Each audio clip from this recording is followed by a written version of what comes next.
All right, football at 4 on the Sports Bash on 97.3 ESPN. Geoff Mosher is in today at Geoff Mosher NFL. We had a lot of good questions yesterday, conversations I guess you could check out from yesterday's football at 4 with Andrew DeCecco. We'll hit on some of the stuff on the offensive side of the ball. We did a lot of defense on Monday with Jeff. We'll get his take on some of the offensive questions out there. And the thought of, it looks like, Geoff Mosher, that we had discussed the possibility of some mini camps, but are you getting the vibe from this latest report from Adam Schefter that we will not see any mini camps, that the next time we see football will be a training camp, which must mean, what, mid-July, late July?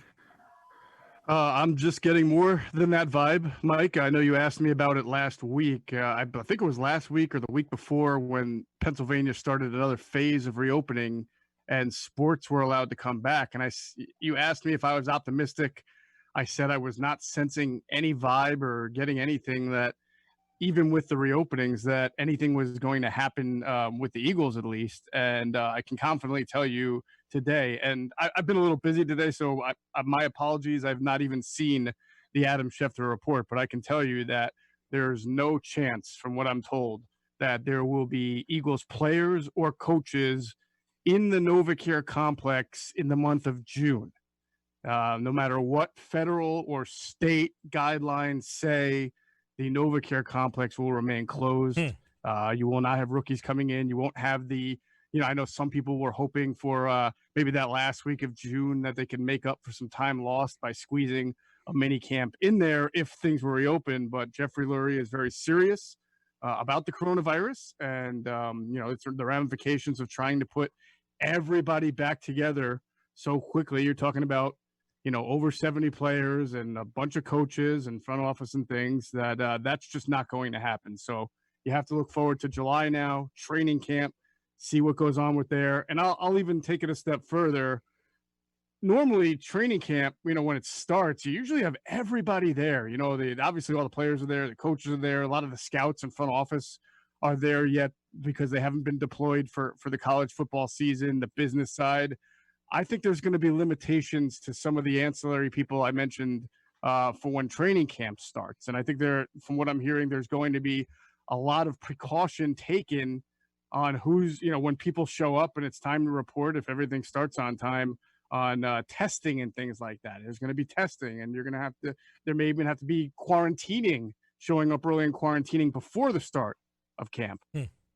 Well, by the way, the Schefter tweet from yesterday, it was early this morning, about 9 hours ago, says there's no official announcement and discussions are ongoing, but multiple people expect the next time NFL players show up at teams' training facilities will be for training camp. However, whenever that begins, per sources that also, Jeff, mentioned yesterday. I guess the report I saw yesterday was that they are telling teams that have training camps on, auxiliary locations to not do that, to try to limit the traveling. So in other words, if the Eagles were at Lehigh, which they are not anymore, that they would say, don't go to Lehigh, keep it at your home facility. So places like the Steelers, I think Buffalo, a very few, the Cowboys practice in California. Oakland, yeah. So Las Vegas, I guess. Right. Those teams will be told they cannot do that anymore. Yeah, you think about Kansas City, right? Andy Reid, who's always been big on going away from his facility. I think the Chiefs still practice, at least up until this year, in Wisconsin, if I'm not mistaken, right? At a community college in Wisconsin, if I'm not mistaken. I could be wrong on that, but I think that they have not had their facilities host their training camp. I think they've always gone away too, and Andy has been a big proponent of that camaraderie that gets built up. But yeah, that has, at this point with the Eagles, that's not as much of an impact because they have their training camp at their own facilities. All right, so I just find it interesting that, and we'll have to see. Adam, you said Adam's report said players, right? I wonder how all the teams deal with coaching staffs, because I wonder if some teams will at least try to get their coaches together for a little bit more up close and personal discussions and scheming and things. But it's my understanding even coaches will not be back at the NovaCare complex.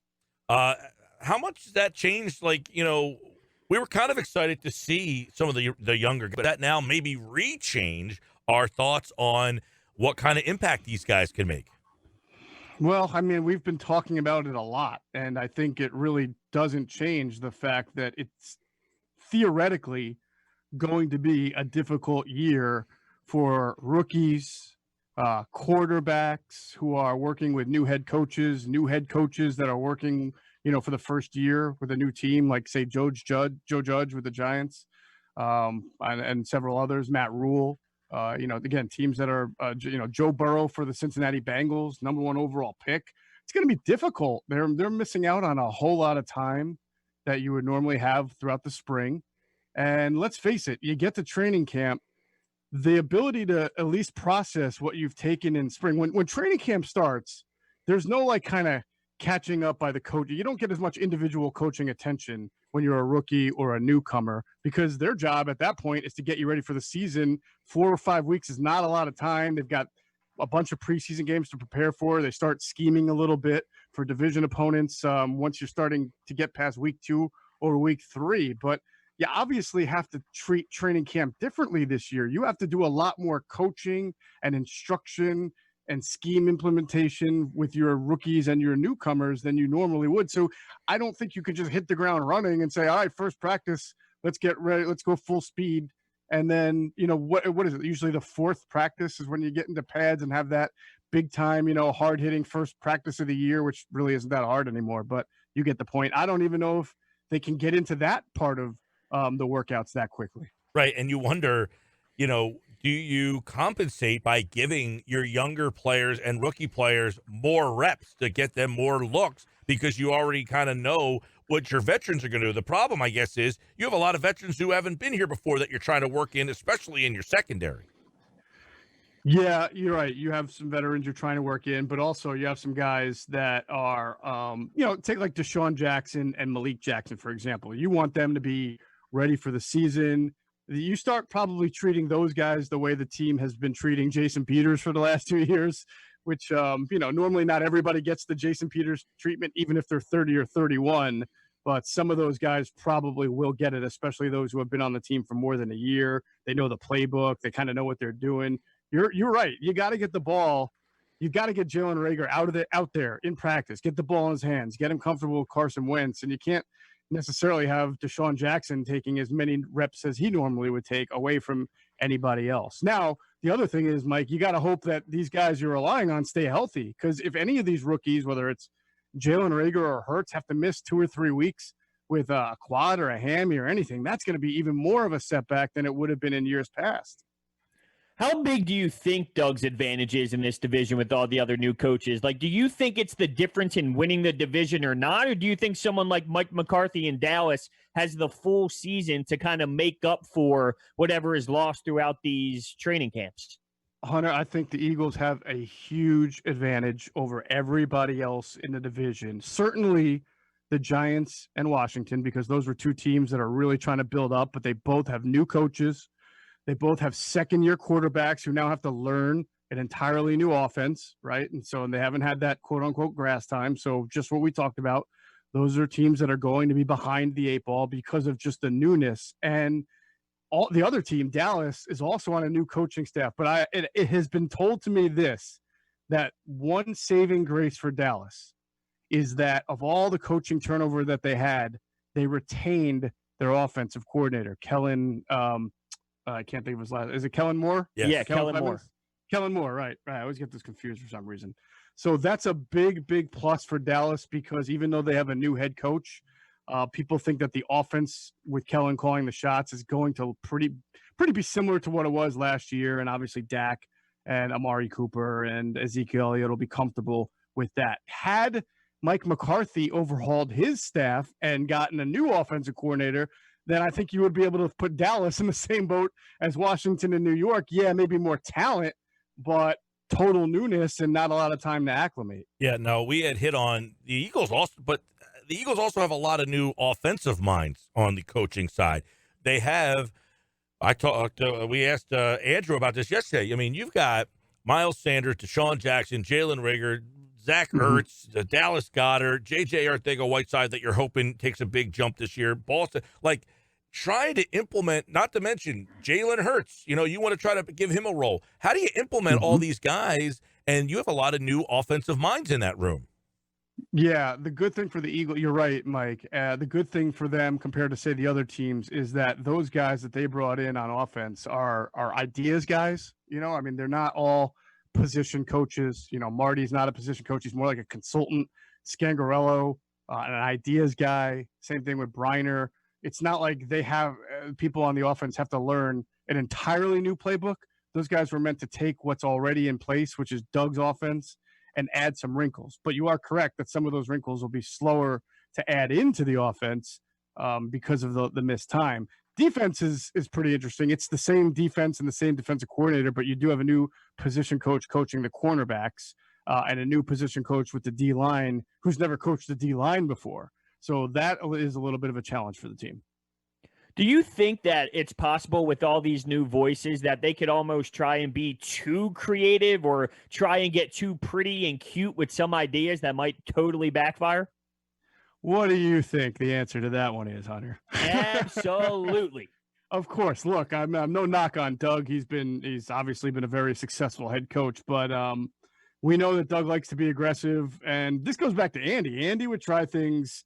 You go back to the Dream Team year and the Ronnie Brown run pass thing that never worked. I mean, coach, I remember Chip Kelly. His second game was against Andy Reid in Kansas City, and he tried the swinging gate 2-point conversion that just botched in his face completely, and that was just his second game coaching the team, if I'm not mistaken with that. So, yeah, I completely expect the coaches to try to see if they can get as creative as possible and maybe get a little bit of more of a leg up on those teams that might be behind. And I can see it having some problems, but that's part and parcel with who Doug is.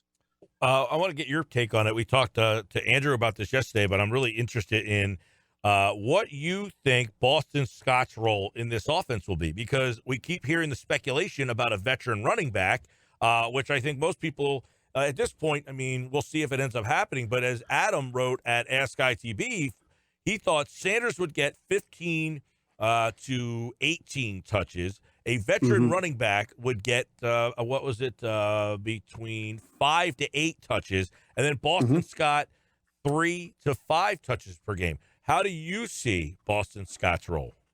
Well, first of all, because of his versatility, Mike, I think he can be very situational, meaning I would say that there might be some teams where his ability to use him on screens or elusive plays might be a really good tonic for whatever that defense is weak at. And so maybe one particular week or two or matchup, you might see a little bit more of him than, say, a power back, right? But for the most part, and I really don't like to pigeonhole guys or stereotype them, but you try to figure out roles. And for the most part, what I see from Boston Scott is he is the quintessential number 3 kind of change up running back. I think he is, like a poor man's Darren Sproles, if you will. He's someone that can catch the ball out of the backfield. You can use him on gadget plays. He can also return kicks. So I think that they would use him in a way that they used Darren Sproles. Now, occasionally, Doug would fall in love with Darren Sproles and use him more than people thought was necessary. I don't know if he has that kind of affinity yet for Boston Scott, but I don't know that they look at him and say, man, if Miles Sanders goes down, we want Boston Scott to be our 15 to 18 touch guy. And I say that knowing that he was that guy in one game last year. I think he had like 20 something touches in a game. I forget who they played, maybe the Giants, and he actually did really well. But I just don't know if they look at him and think that he could do that for a 3, 4, or 5 game stretch. However, the fact that they have not brought in anybody else and that Boston Scott is right up there with Elijah Holyfield and the rookie free agents that they drafted, he may get that opportunity to prove he can be that guy. I just don't know that they view him as that guy. It's interesting that you bring up Holyfield, because I was going to ask you, is it crazy to think that Miles Sanders, Holyfield, and Boston Scott could be a trio that works if they do not bring in a veteran running back? And I know the question is, what if Miles Sanders goes down? But I don't know if someone like Freeman would be able to do that based off of his injury history. Well, you talk about Devontae Freeman. I think it's a hard evaluation to make, because I think you can argue that being a starter took such a toll on Devontae Freeman that it made him vulnerable to injuries. But what if you had him in a role where he was only getting 5 to 6 touches a game and then would only be a starter if Miles Sanders got hurt and had to sit out 2 or 3 games or so? I would trust Devontae Freeman as a starter for a few games. And if he gets hurt, he gets hurt. But if he's not hurt, he's also going to probably be next to Miles Sanders, assuming Sanders was hurt that day, your best running back by a couple of miles. So I do think that it would be worth it if they brought him in. It's not essential. You're asking what it would look like if it was just Holyfield, Scott, and Sanders. It's kind of hard to tell because while I remember Elijah Holyfield at in college at Georgia, and he was a strong power back and everything like that, I he was with Carolina on their practice squad, and the Eagles signed him up. We haven't seen Elijah Holyfield at the NFL level at all, really. So I kind of look forward to monitoring what he does in camp. Geoff Mosher is our guest. Football at 4, powered by InsideTheBirds.com. And, of course, we do it every day, 4 o'clock, Inside the Birds, bringing us Football at 4 here. All right, now that Hurts has been drafted, everybody's reacted to it. You had a chance to kind of get some sources and talk to people about the coaches. What is Jalen Hurts' role in the coach's mind? Because we talked about what the plan for Rieger is in past episodes. What about the plan for Hurts? Well, I know they want to get him on the field in creative ways. That's not anything that they hid when they drafted him. I believe the Taysom Hill and the Lamar Jackson links were made by either Doug or Howie. So I know, of course, he's there. They have that ability to use him in that kind of manner. And if they have the chance, they're going to do it. Obviously, a lot of that will hinge on how quickly he picks up those concepts when they gather at training camp and how much of an ability he can show in a limited amount of time to get ready. I tend to think that maybe week 1 or week 2 would be asking a little much, but maybe sometime by week 3, 4, or 5, you start to see a little bit of that gadgetry in motion. But back to Hunter's question, maybe not. Maybe it is week 1. Maybe they find something that's really simple and easy to pull off and they use him. So we'll have to see. I think the question is, and I heard you asking about it, is if they plan to use him as a red zone weapon, you're now taking Carson Wentz off the field. And he was the leader of an offense last year that was, I believe, third overall in the NFL in red zone efficiency. You're not necessarily taking him off the field. You could put him out there in conjunction. No? Good point. You're taking the football potentially out of his hands unless he's not throwing the ball. He's on the field as a weapon. Okay. I mean, now that gives you another potential multi-dimensional red zone weapon. That's cool. Mm-hmm. Even if you're just throwing him in motion as a wide receiver and the defense kind of adjusts and shifts to it and you capitalize on that misdirection, sure. Yeah, I mean, I think that's one of the things at both Oklahoma, more recently, obviously, and Alabama in the red zone, that he was such a running threat in the red zone. When you gave him a chance to kind of break the defense down, and is there ways that the Eagles can get him the ball? I don't know. You're going to give him on the bubble screen? You're going to give it to him on a jet sweep? I don't know if he's going to line up next to Wentz, but what was the thing that was it one of the coaches mentioned, was it Press Taylor, that, hey, what's to say that you can't have multiple passes now? Right. I believe he went so far as to say the future of football is that there will be a lot of plays where you have more than one passer on the field at the same time. And that's great. I don't want to downplay what Press Taylor is saying. I do think that there's a lot of value, and you've already seen that with Taysom Hill. But there's a lot between now and then and making that happen. And it's weird. It's strangely polarizing. I think that those things can be good, but as I mentioned, the Saints' record in playoff games with Taysom Hill is not good. So I don't know how much that's going to improve the team overall, but it'll certainly be something that defenses have to account for. What do you see this year? I found it interesting, and we were talking about the wide receiver spot. You got DeSean Jackson. You got, I guess, Rieger.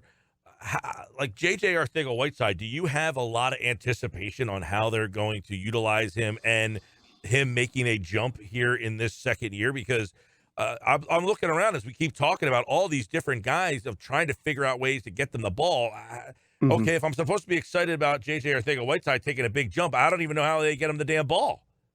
Yeah, no, that's a really good question. And a lot of that will be dependent on how well JJ can pick up some concepts, stay healthy, and show what he can do. I think he's a little bit less of a move receiver than Jalen Rieger, who they want to play at the X and the slot and do creative things with. We know that Arcega-Whiteside does not have that kind of speed and elusiveness. He's more of a natural X who's physical, well, he's supposed to be physical and make some contested catches. So if he performs really well and catches everything thrown his way, he's going to line up most likely in the X, to the left of the split left of the quarterback in a lot of, say, 11 and 12 personnel. And then maybe at that point, if you're satisfied with what you've seen, then if you still want to get Reagor on the field, you put Reagor in the slot. So you have Arcega-Whiteside, DeSean Jackson as your outside receivers, Reagor in the slot, and that would take Greg Ward off the field. And I think they'd be okay with that because they know what they have in Greg Ward. He's sure-handed, he's reliable, he can get open, against man or zone in intermediary windows, but he's not a burner and he's not going to give you a lot of touchdown production normally. He's just going to catch what's thrown to him. I think that they would love to have that speed or playmaking ability, I should say, available to them by having both Reagor and DeSean on the field at the same time. And then, of course, JJ on the other side. I was going to mention with Jalen Reagor in the slot, do you think that it's unfair to compare him to Nelson Aguilar? I mean, I know he could not catch the football and everyone's going to hate that comparison, but I feel like it is kind of similar. I think it's fair because Nelson ran really well at the combine, if I'm not mistaken. I think he ran like a 4.4, and that was a big part of kind of awakening him. People realizing how quick he was, but he did not have great, as we all saw, deep ball tracking. It was in and out with him. I mean, in 2017 he seemed to have it, but for most of his career he did not. It remains to be seen with Jalen. In college 2 years ago, he tracked the deep ball very well, and I think he did last year as well, but he also dropped some passes. They talked about the down in quarterback play. I think where you could say they're similar is that you can probably move them around inside, outside. They have explosive speed. They have great lateral quickness, but I feel like the Eagles expect Jalen Reagor to be a more explosive player in space and to be a better sideline route receiver, especially as he gets on in his career, than Nelson Aguilar. All right. Obviously, the Eagles, we were hopeful for some mini camp here. It doesn't look like that's going to happen. So it seems that the next time we see them will be training camp, and I guess that would be about mid-July. So we'll have to wait until then. I was hopeful to get a chance to see Jalen Reagor, John Hightower, Quez Watkins, Elijah Holyfield, and some of these younger guys on the field at training camp. Unfortunately, that doesn't seem to be the case, but we'll certainly keep our eyes on all the things that is going on with the Eagles and the NFL during Football at 4, powered by InsideTheBirds.com. Geoff Mosher, our guest today. Tomorrow, Adam Kaplan is in the house. Andrew DeCecco is back on Friday, and then Geoff will be back on Monday. All right, pal, it's good to catch up. You too, guys. Have a great rest of the week. Yeah, man. Geoff Mosher, like all guests, appeared via the Boardwalk Honda hotline for today's Football at 4.